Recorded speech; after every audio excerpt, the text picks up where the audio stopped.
بزار اور ترمذی میں حضرت عبداللہ ابن مسعود سے نبی ایک وسلم کا یہ ارشاد نقل ہوا ہے، ان المرأۃ عورۃ، عورت چھپا کر رکھنے کی چیز ہے۔ ان المرأۃ عورۃ فاذا خرجت، جب وہ گھر سے نکلتی ہے، استشرفها شیطان، اب شیطان جو ہے اس کو تاک میں رکھتا ہے۔ واقرب ما تکون بروحۃ ربها وهي فی قعر بیتها، وہ اپنے رب کی رحمت سے قریب ترین ہوتی ہے جبکہ اپنے گھر کے بھی کسی اندرونی حصے میں۔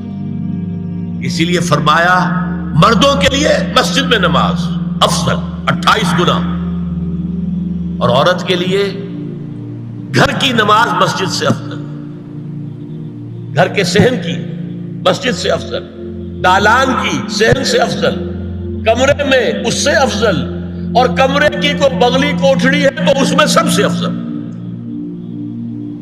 یہ احادیث نبی صلی اللہ علیہ وسلم۔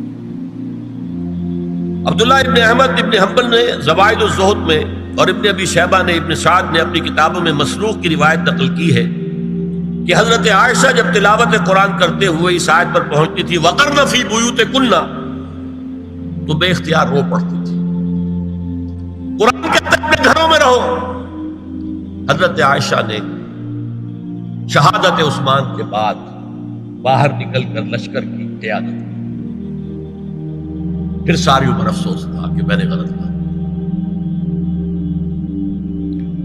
حافظ ابو بکر بزار حضرت انس سے روایت کرتے ہیں کہ عورتوں نے حضور سے عرض کیا کہ ساری فضیلت تو مرد لوٹ کے لے گئے، وہ جہاد کرتے ہیں، خدا کی راہ میں بڑے بڑے کام کرتے ہیں، ہم کیا عمل کریں کہ ہمیں بھی مجاہدین کے برابر اجر مل سکے؟ جواب میں آپ نے فرمایا من قعدت منکن فی بیتہا فإنہا تدرک عمل المجاہدین، تم میں سے جو شخص اپنے گھر میں بیٹھی رہے گی وہ مجاہدین کا اجر حاصل کر۔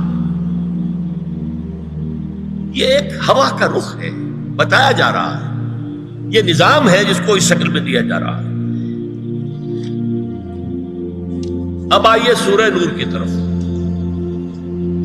یا ایھا الذین آمنوا لا تدخلوا بیوتا غیر بیوتکم حتی تستأنسوا وتسلموا علی اہلہا ذالکم خیر لکم لعلکم تذکرون۔ اہل ایمان ہرگز مت داخل ہو اپنے گھروں کے علاوہ کسی اور گھر میں جب تک کہ تم ان کے ساتھ مانوس نہ ہو جاؤ، اذن نہ لے لو، ان پر سلام نہ کرو، یہی تمہارے لیے خیر بہتر ہے۔ اس کے بعد تفصیل آئی ہے، اس میں میں اس وقت نہیں جا رہا۔ اور جو لوگ اس پر عمل نہیں کرتے ان کے بارے میں قرآن مجید کیا کچھ حضور کیا کچھ فرما رہے ہیں یہ آپ سن لیجیے، بہت سخت احکام۔ عن ابی ہریرہ رضی اللہ عنہ ان رسول اللہ صلی اللہ علیہ وسلم قال لو ان امرأ اطلع عليك بغیر اذن فخذفته بحشاة ففقعت عینه ما كان عليك من جناح، متفق علیہ، بخاری اور مسلم دونوں کی ہے۔ اگر کوئی شخص تمہارے گھر میں بغیر اجازت کے داخل ہو جائے اور تم اس کی سزا کے طور پر اس پر کنکریاں پھینکو اور اس کی آنکھ پھوٹ جائے کنکری سے تو تم پر کوئی گناہ نہیں۔ بغیر اجازت کے گھر میں آ گیا ہے، بغیر اذن کے، بغیر استئذان کے کنکریاں مارو اور کنکری سے آنکھ پھوٹ جائے، فما کان علیک من جناح، کوئی حرج نہیں۔ اب آ رہی ہے اصل آیت، قل للمؤمنین یغضوا من ابصارهم ویحفظوا فروجهم ذلک ازکی لهم ان اللہ خبیر ما یصنعون وقل للمؤمنات یغضضن من ابصارهن ویحفظن فروجهن ولا یبدین زینتهن الا ما ظہر منها وَلْيَضْرِبْنَ بِخُمُرِهِنَّ عَلَى جُيُوبِهِنَّ وَلَا يُبْدِينَ زِينَتَهُنَّ إِلَّا لِبُعُولَتِهِنَّ أَوْ آبَائِهِنَّ أَوْ آبَاءِ بُعُولَتِهِنَّ أَوْ أَبْنَائِهِنَّ أَوْ أَبْنَاءِ بُعُولَتِهِنَّ أَوْ إِخْوَانِهِنَّ أَوْ بَنِي إِخْوَانِهِنَّ أَوْ بَنِي أَخَوَاتِهِنَّ أَوْ نِسَائِهِنَّ أَوْ مَا مَلَكَتْ أَيْمَانُهُنَّ أَوِ التَّابِعِينَ غَيْرِ أُولِي الْإِرْبَةِ مِنَ الرِّجَالِ أَوِ الطَّفْلِ الَّذِينَ لَا يَظْهَرُونَ عَلَى عَوْرَاتِ النِّسَاءِ وَلَا يَضْرِبْنَ بِأَرْجُلِهِنَّ لِيُعْلَمَ مَا يُخْفِينَ مِنْ زِينَتِهِنَّ وَتُوبُوا إِلَى اللَّهِ جَمِيعًا أَيُّهَا الْمُؤْمِنُونَ لَعَلَّكُمْ تُفْلِحُونَ۔ یہ لمبی آیت ہے۔ اہل ایمان، اے نبی کہہ دیجئے اہل ایمان مردوں سے اپنی نگاہیں نیچی رکھا کریں اور اپنی شرمگاہوں کی حفاظت کریں، یہی ان کے لیے زیادہ پاکیزہ عمل ہے۔ ان اللہ خبیر بما یصنعون، اور جو کچھ وہ کر رہے ہیں اللہ اس سے واقف ہے۔ وقل للمؤمنات یغضضن من ابصارہن، اور مومن عورتوں سے بھی کہہ دیجئے کہ وہ اپنی نگاہیں جو ہے نیچی رکھا کریں، وَيَحْفَظْنَ فُرُوجَهُنَّ، اپنی شرمگاہوں کی حفاظت کریں، وَلَا يُبْدِينَ زِينَتَهُنَّ إِلَّا مَا ظَهَرَ مِنْهَا، اور اپنی زینت کو ظاہر نہ کیا کریں سوائے اس کے کہ جو بالکل ظاہر ہو جائے۔ قُل لِّلْمُؤْمِنِينَ يَغُضُّوا مِنْ أَبْصَارِهِمْ وَيَحْفَظُوا فُرُوجَهُمْ ذَلِكَ أَزْكَىٰ لَهُمْ إِنَّ اللَّهَ خَبِيرٌ بِمَا يَصْنَعُونَ۔ نوٹ کر لیجئے کہ یہ کہاں ہو رہا ہے؟ گھر میں داخلے کے بعد۔ گھر میں داخلہ اجازت سے، اور داخلہ ہوگا صرف محرموں کا، گھر کے اندر جو ہے وہ نامحرم تو نہیں آئے گا، یہ میں آگے بیان کر رہا ہوں۔ وَقُلْ لِلْمُؤْمِنَاتِ يَغْضُضْنَ مِنْ أَبْصَارِهِنَّ وَيَحْفَظْنَ مِنْ فُرُوجِهِنَّ، اور کہہ دیجئے مومن عورتوں سے بھی کہ وہ بھی اپنی نگاہیں جھکا کر رکھیں اور اپنی شرمگاہوں کی حفاظت کریں۔ وَلَا يُبْدِينَ زِينَتَهُنَّ إِلَّا مَا ظَهَرَ مِنْهَا، محرموں سے پردہ کیا ہے؟ محرموں سے اس کا نام ستر ہے۔ عورت کا پورا جسم ستر ہے سوائے چہرے کی ٹکیا اور یہ ہاتھ اور یہ پاؤں، بس۔ کیا مطلب ہے؟ بھائی بھی نہیں دیکھ سکتا بہن کے جسم کا کوئی اور حصہ، باپ بھی نہیں دیکھ سکتا بیٹی کے جسم کا کوئی حصہ، یہ ستر ہے۔ ستر محرموں سے پردہ ہے۔ وَلْيَضْرِبْنَ بِخُمُرِهِنَّ عَلَىٰ جُيُوبِهِنَّ، یہ بھی گھر کے اندر کی بات ہو رہی ہے،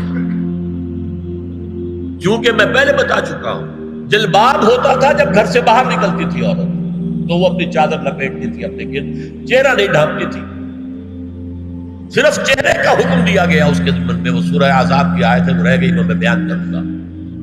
اور خمار اوڑھنی ہوتی تھی جو گھر میں اوڑھتی تھی۔ گھر میں ظاہر بات ہے کہ جلباب تو نہیں لیا جا سکتا، آخر گھر کا کام کاج کرنا ہے، ہلکی سی اوڑھنی وہ گھر میں، لیکن فرمایا وَلْيَضْرِبْنَ بِخُمُرِهِنَّ عَلَىٰ جُيُوبِهِنَّ،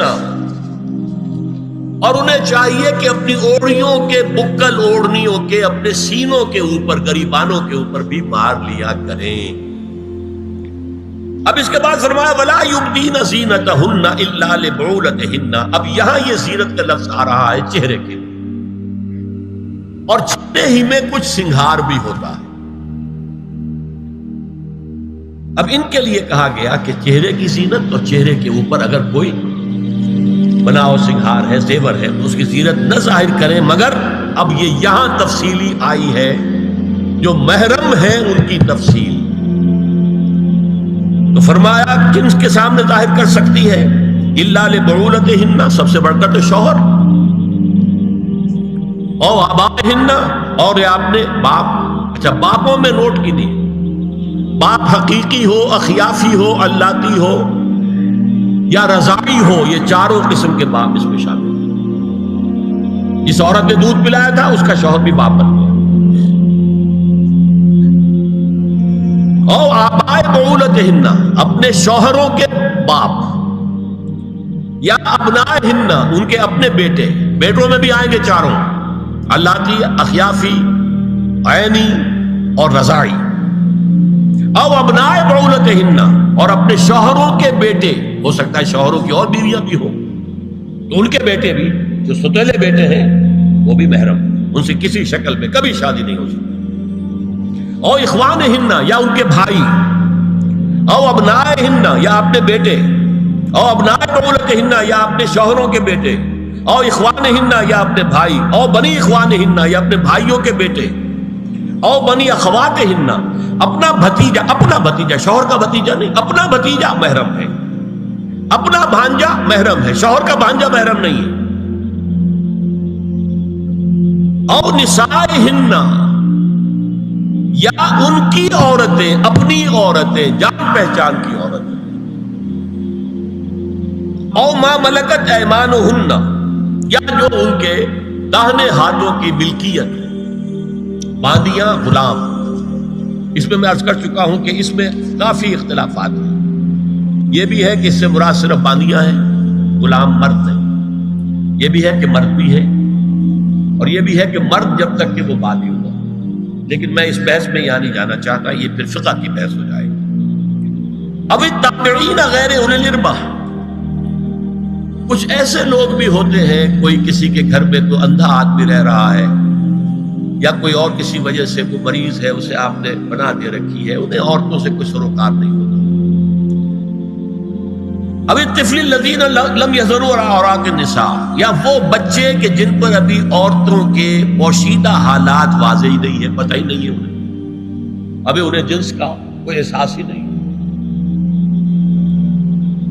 یہ ہے فہرست جو دی گئی ہے کہ جن کے سامنے عورت کھلے چہرے کے ساتھ اور اپنی جو اضافی زینت بھی ہو، کوئی زیور وغیرہ یا کوئی بھی سرما وغیرہ ڈالا ہوا ہے یا کوئی سرخی کو لگائی ہے معمولی سی، تو اس کے ساتھ آ سکتی ہے، اور یہ وہ رشتے ہیں کہ جن سے کسی حالت میں بھی نکاح نہیں ہو سکتا۔ آگے سنیے، وَلَا يَضْرِبْنَ بِأَرْجُلِهِنَّ لِيُعْلَمَ مَا يُخْفِينَ مِنْ زِينَتِهِنَّ، اور چلتے ہوئے اپنے پاؤں زور سے نہ مارے کہ ان کی زینت ظاہر ہو جائے۔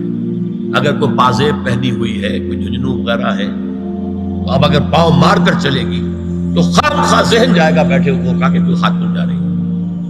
یہاں تک اس کے علاوہ یہ بھی ہے، تعطر کے بارے میں فرمایا ہے کہ اگر عطر لگا کر کوئی عورت گھر سے نکلی ہے، اذا استعارت المرأة فمرت على القوم ليجدوا ريحها فهي كذا وكذا قال قولا شديدا۔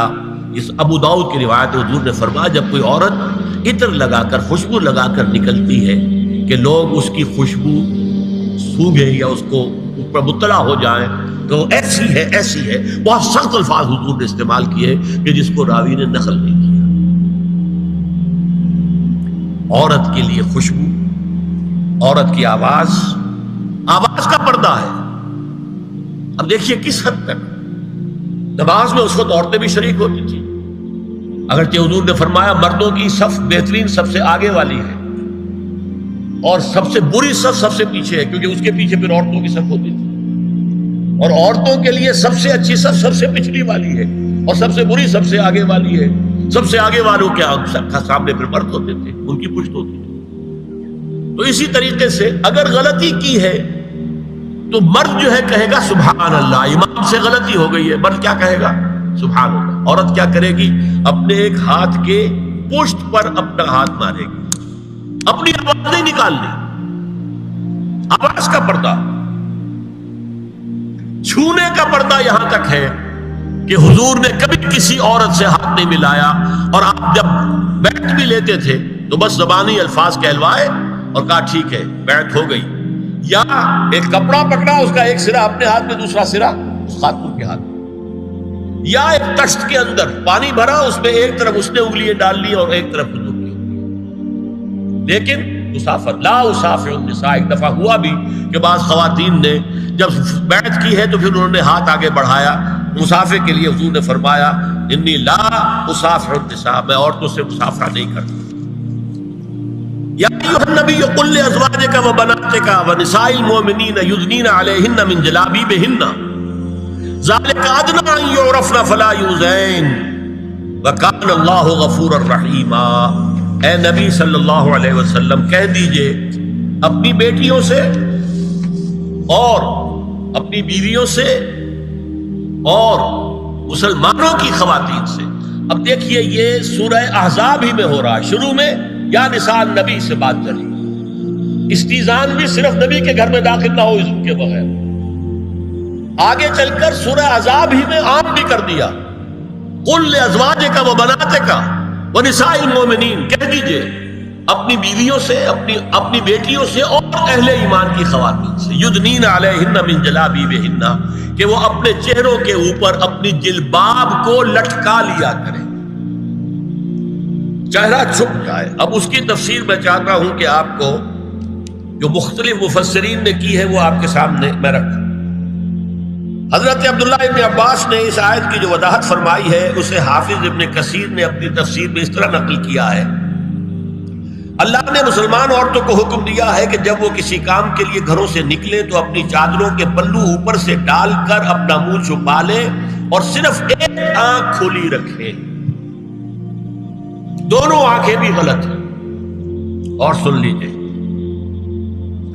ابن جریر اور ابن منذر کی روایت ہے کہ محمد بن سیرین یہ ایک تابعی ہیں نے حضرت عبیدہ السلمانی یہ صحابی ہیں سے اس آیت کا مطلب پوچھا. انہوں نے جواب میں کچھ کہنے کی بجائے اپنی چادر کو اس طرح اوڑھا کہ پورا سر اور پیشانی اور پورا منہ ڈھانک کر صرف ایک آنکھ کھولی رکھی.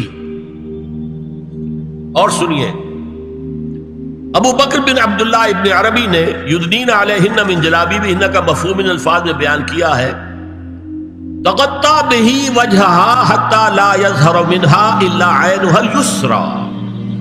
عورت اپنی چادر کو پورے وجود پر ڈھانپ لے اور اس طرح چہرے کو بھی ڈھانپے کہ صرف بائیں آنکھ کھلی رہے.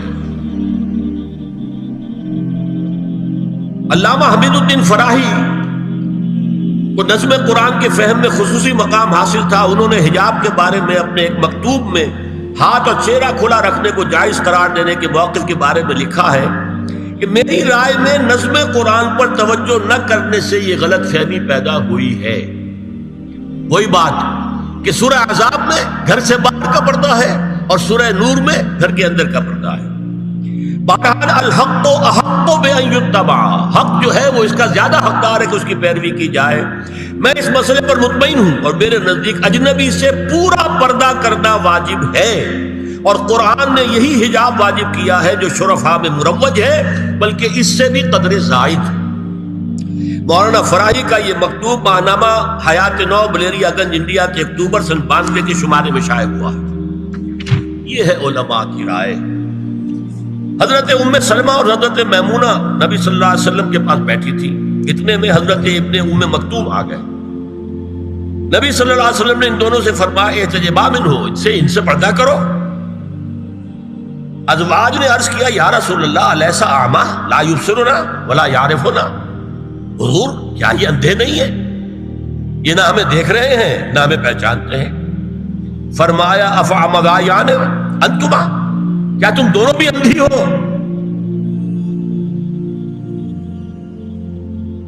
الا تبصران ہی، کیا تم نہیں دیکھ رہی ان کو؟ حضرت ام سلمہ تصریح کرتی ہیں ذالک بعد ان امر بالحجاب، یہ جب حجاب کا حکم آ گیا تھا تب حضور نے پھر یہ حکم دیا. اس کی وجہ کیا تھی؟ حضرت عبداللہ ابن مکتوم کا گھر میں آنا جانا تھا. تو اگرچہ اندھے ہیں لیکن یہ کہ یہ بار بار کا آنا جانا اس سے فتنے کا ایک دروازہ کھل سکتا ہے. اس دروازے کو بند کر دیا گیا. حضرت عائشہ کے پاس ایک نابینا آیا تو انہوں نے اس سے پردہ کیا. کہا گیا کہ آپ اس سے پردہ کیوں کرتی ہیں، یہ تو آپ کو نہیں دیکھ سکتا. جواب میں حضرت ام المومنین نے فرمایا لیکنی انظر الیہ، میں تو اسے دیکھ رہی ہوں نا. اور مرد کو دیکھے. البتہ یہ کہ عام حالات میں آپ بازار میں چل رہے ہیں، عورت جا رہی ہے، کوئی سوق باہر نکلنا پڑا ہے، تو اس حالت میں اگر وہ مرد کو دیکھتی ہے تو اس میں در حقیقت وہ فتنہ نہیں ہے کہ جو گھر میں آنے جانے والے لوگ. اب ایک آخری مسئلہ ہے. 2 حدیثیں ایسی ہیں جو میری گفتگو کے خلاف جاتی ہیں اور میں دیانت کا تقاضا سمجھتا ہوں کہ وہ بھی آپ کے سامنے بیان کروں. حضور کے بارے میں یہ معلوم ہے کہ 2 خواتین جو ویسے نامحرم تھیں وہ ان کے سامنے آتی رہی اور آپ ان سے ملتے رہے. ایک آپ کی سالی حضرت اسماء، حضرت عائشہ کی بہن رضی اللہ تعالی عنہ، اور ایک آپ کی چچا زاد بہن حضرت علی کی بڑی ہمشیرہ حضرت ام ہانی. یہ میں حدیث آپ کو سنا رہا ہوں. بکثرت احادیث سے ثابت ہے کہ حضرت اسماء بنت ابی بکر آپ کے سامنے ہوتی تھی اور آخر وقت تک آپ کے اور ان کے درمیان چہرے اور ہاتھوں کی حد تک کوئی پردہ نہ تھا. حجۃ الوداع نبی صلی اللہ علیہ وسلم کی وفات سے صرف چند مہینے پہلے کا واقعہ ہے اور اس وقت تک بھی یہی حالت قائم رہی. یہ ابو داؤد کتاب الحج. دوسری روایت حضرت ام ہانی رضی اللہ تعالی عنہا جو ابو طالب کی صاحبزادی اور نبی صلی اللہ علیہ وسلم کی چچا بہن تھی، آخری وقت تک حضور کے سامنے ہوتی رہیں اور کم از کم منہ اور چہرے کا پردہ انہوں نے آپ سے کبھی نہیں کیا. فتح مکہ کے موقع کا ایک واقعہ وہ خود بیان کرتی ہیں جس سے اس کا ثبوت ملتا ہے. یہ ابو داؤد کی روایت ہے. یہ روایتیں ہیں، میں انہیں تسلیم کرتا ہوں. اور میں نے اب جو کچھ بیان کیا ہے اس سے یہ ایک بالکل برعکس بات سامنے لا رہی ہے۔ اب یہ ہے کہ یا تو ہم ان دو حدیثوں کو اصل مان کر باقی ساری حدیثیں جو ہیں ان کو ختم کریں۔ میں تو آپ کو سنا نہیں سکا، میرے پاس تو بہت زیادہ حدیثوں کا مواد تھا۔ چہرے کے پردے کے لیے حدیثیں جو ہے، استیزان کے لیے کتنی حدیثیں ہیں، چہرے کے پردے کے بارے میں بہت زیادہ حدیثیں ہیں۔ حضرت ام خلاد ایک خاتون تھی، ان کا بیٹا ایک غزوے میں شہید ہو گیا، وہ اس کے بارے میں کچھ پوچھنے کے لیے حضور کے پاس آئی، صحابہ بیٹھے ہوئے تھے، انہوں نے نقاب ڈالا ہوا تھا، منتقبۃ، نقاب کا لفظ بھی حدیث میں موجود ہے۔ اور یہ لوگ کہتے ہیں نقاب تو جو ہے یہ بعد کی پیداوار ہے، یہ لفظ کوئی ہے ہی نہیں۔ حجاب کا لفظ قرآن میں ہے، جلباب کا لفظ قرآن میں ہے، خمار کا ذکر قرآن میں ہے، اور یہ منتقبۃ نقاب ڈالی۔ لوگوں نے کہا عجیب عورت ہے یہ، اس کا بچہ شہید ہو گیا ہے، مطلب یہ کہ سخت صدمے کی کیفیت، اور یہ اس وقت بھی اس نے نقاب ڈالی ہوئی ہے۔ تو انہوں نے جواب دیا ان ارزو ابنی لا ارزو حیائی، میں نے بیٹا کھویا ہے، اپنی حیا نہیں کھوئی ہے۔